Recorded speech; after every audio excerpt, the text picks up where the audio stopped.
Is XRP about to play a much larger role on the global stage than we realize? Because everybody keeps repeating the same sentence. The petrodollar is ending. The petrodollar is ending. But what if that's not actually the real story? Because oil doesn't have to stop being priced in dollars for the dollar's role in global settlement to begin changing. And the part almost nobody is talking about is what happens in the middle. What happens when the buyer holds one currency, the seller wants another, the contract priced in dollars, and the payment still has to move across borders quickly, cheaply, and with finality? That is the question. And today, we're going to look at three things. First, what the original US Saudi arrangement actually did and what it did not do. Second, why the currency written on an oil invoice is not necessarily the same thing as the liquidity rail used to settle that transaction. And third, why that distinction may be far more important for XRP than the headline saying petrodollar is either dead or alive.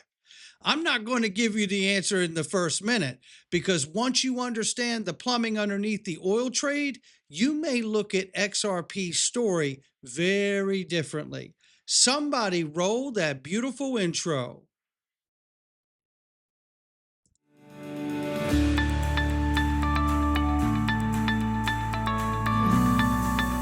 Digital Perspectives with Brad Kimes. Come on in.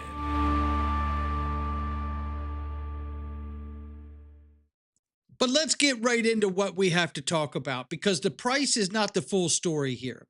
The daily headline is the petrodollar. The documentary question is much bigger.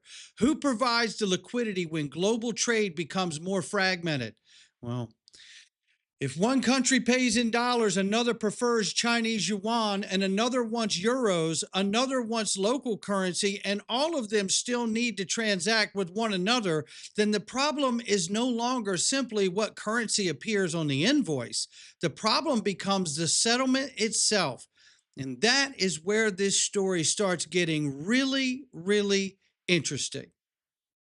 Let's start with the claim that has been repeated for years. The United States and Saudi Arabia created a 50-year agreement requiring all Saudi oil to be sold exclusively in US dollars. That version is clean, it is memorable, and it is also more complicated than the headline suggests. The 1974 US Saudi relationship was real. It helped deepen economic, financial, and security ties between the two countries. But that does not automatically mean there was a legally binding agreement forcing every barrel of Saudi oil forever to be priced and settled only in dollars. Reporting on the issue has pointed out that the original arrangement was not the simple exclusive oil pricing treaty many social media posts describe. Now that distinction matters, because if we build the entire XRP thesis on the idea that one secret contract expired on one specific date, the argument is fragile. But what if we understand the petrodollar as a broader system?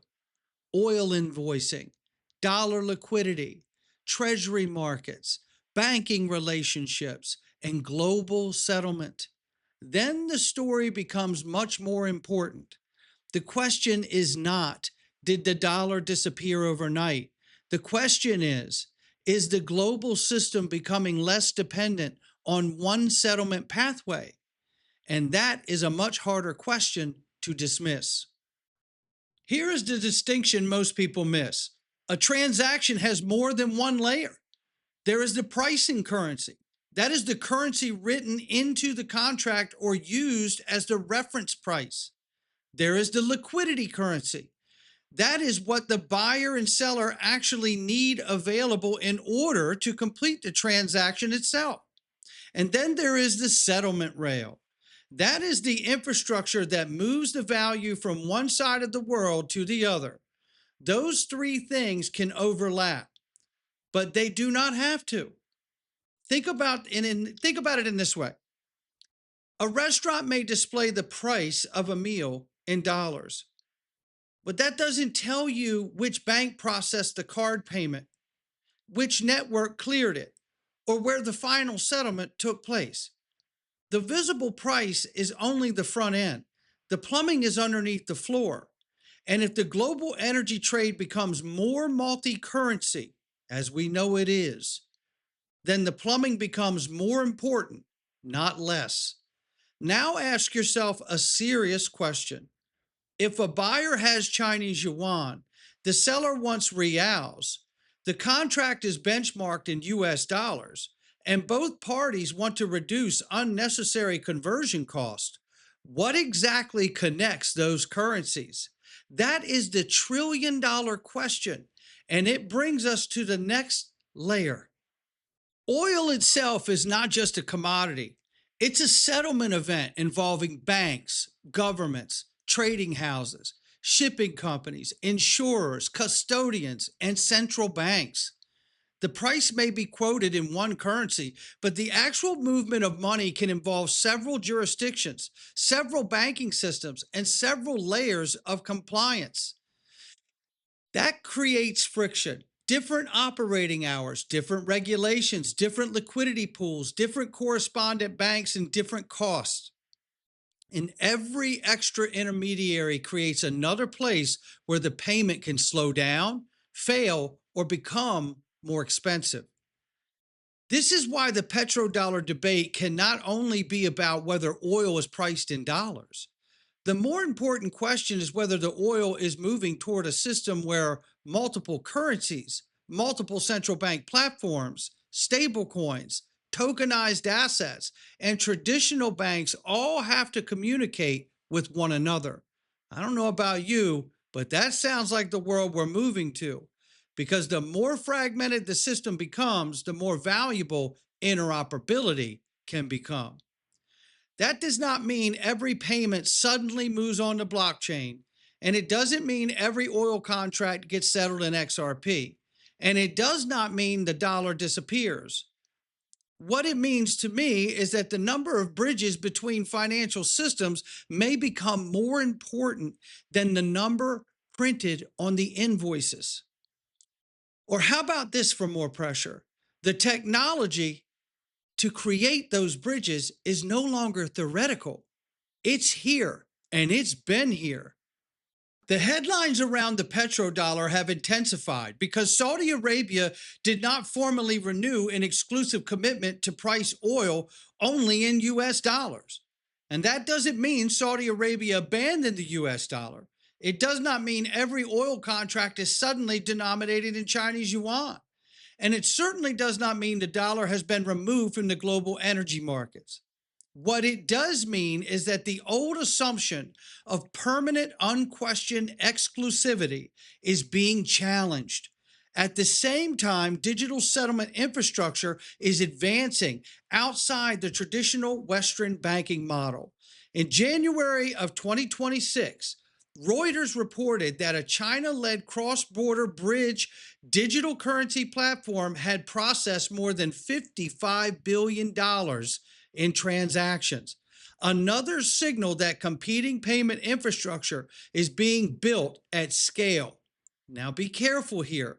A digital currency platform is not automatically XRP. A bilateral oil deal is not automatically a crypto adoption event. But the direction of travel matters.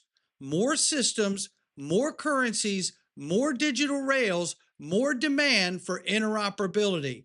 And that brings us to three possible paths from here. If this framework is making sense, comment plumbing below so I know you're tracking with me. And also click that link to the next video as a follow-up because the information in there is a perfect segue from this video itself. Now let's get back into what we're talking about here. Path one is the simplest. The dollar remains the dominant pricing and settlement currency. The existing system is upgraded, more digital, more efficient, but the basic hierarchy remains intact. That is the conservative path. Now, path two is a multi-currency system. The dollar remains important, but the yuan, the euro, the dirham, the real, and other currencies gain more roles in regional trade, and that creates more choices, but it also creates more conversion problems. Now, path three is the most interesting to me. A neutral bridge layer emerges between different currencies and financial systems. Not necessarily a replacement for the dollar, not necessarily a new global reserve currency, a bridge. Something designed to move value between systems without requiring every participant to hold every currency in advance. Now, most people jump straight from that sentence to one conclusion. They say that must mean XRP, but that is where we need to slow down a bit because the real XRP question is not whether XRP replaces the dollar. The real question is whether XRP could become useful as a liquidity between currencies that do not naturally settle with one another. That is a completely different thesis, and it is a much more serious one. XRP does not need to become the currency printed on every oil contract to matter in this scenario. That is the point most headlines miss. The possible role is not necessarily XRP replaces the dollar. The possible role is that XRP functions as a bridge asset between two currencies when liquidity is fragmented. Currency A moves to a bridge. The bridge moves across the network. The bridge converts into currency B. That is the basic concept. On the XRP ledger, transaction finality is designed to occur in seconds with very low network fees. That makes it technically relevant to a conversation about cross-border settlement. But let me be clear, fast settlement by itself does not prove institutional adoption. Low fees by themselves do not guarantee demand. And Ripple using blockchain infrastructure does not mean every Ripple product requires XRP. Those distinctions matter. The XRP thesis has to pass several tests. Can regulators permit the use of the asset in major corridors? Can institutions custody it safely? Is there enough reliable liquidity on both sides of the transaction? Can large payments move without excessive slippage? Do banks, market makers, and the Treasury departments actually want to use it? And can it operate alongside stablecoins, central bank systems, and existing payment networks? Those are the real questions. So what should we watch? First, look at the actual payment corridors being built, not just the partnerships, the corridors. Where is the money moving? Between which currencies? Through which regulated entities? Second, watch custody and liquidity announcements. The bridge asset cannot be useful at scale if institutions cannot hold, access, and account for it. Third, watch the difference between a company announcement and a live production transaction. A pilot is not the same thing as recurring settlement volume. Fourth, watch how stablecoins and tokenized deposits fit into the system. The future may not be one asset replacing everything. It may be several forms of digital money connected by interoperability layers. And we know XRP is highly interoperable. And fifth, watch the language used by central bank and regulators. When they talk about cross-border efficiency, liquidity fragmentation, settlement finality, and interoperability, they're literally describing the exact problems a bridge system like the XRP ledger solves. That is where the real evidence will appear, not in the loudest prediction, in the infrastructure. So let me bring this together. The petrodollar may not end with one announcement. It may not disappear because of one expired agreement, and it may not be replaced by one new currency overnight. The more realistic possibility is a gradual fragmentation of the old system. More currencies in regional trade, more digital payment platforms, more bilateral settlement, more pressure on banks to move more value between systems faster and with less friction. And that leads to the reveal. The XRP thesis is not primarily about oil being priced in XRP. It's not even primarily about XRP replacing the dollar. The thesis is about what happens when the world still uses dollars, but no longer relies on one currency and one settlement pathway for every major transaction. The question is not who replaces the petrodollar. The question is who provides the liquidity between currencies when the old system becomes more fragmented. That is where XRP enters the conversation. Not as a magic oil token, not as a guaranteed outcome, but as a possible neutral bridge inside a more complicated global settlement system. And if that system is being built over the next decade, then the most important developments may happen long before the public notices them in the price. So here's what I would research if I were building the full case. Look at the agreements between energy producers and the major trading partners. Look at which currencies appear in those contracts. Look at which banks provide the settlement and liquidity for them. Look at the central bank digital currency pilots and the systems designed to connect them. Look at the regulated stablecoins, tokenized deposits, and cross border payments platform.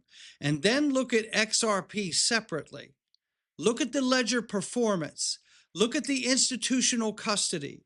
Look at the actual payment corridors. Look at the regulatory permissions. Look at the production volume, not just the announcements. Because what you may find is that the next monetary shift does not look like one dramatic switch being flipped. It may look like hundreds of small infrastructure decisions gradually changing how value moves around the world. And by the time the public sees the finished system, the most important positioning decisions may have already been made. The petrodollar debate is not finished, but the question is becoming much more precise. It is no longer simply about whether oil is priced in dollars. It is about who controls the liquidity, the settlement, and the bridges between currencies in the next version of global finance.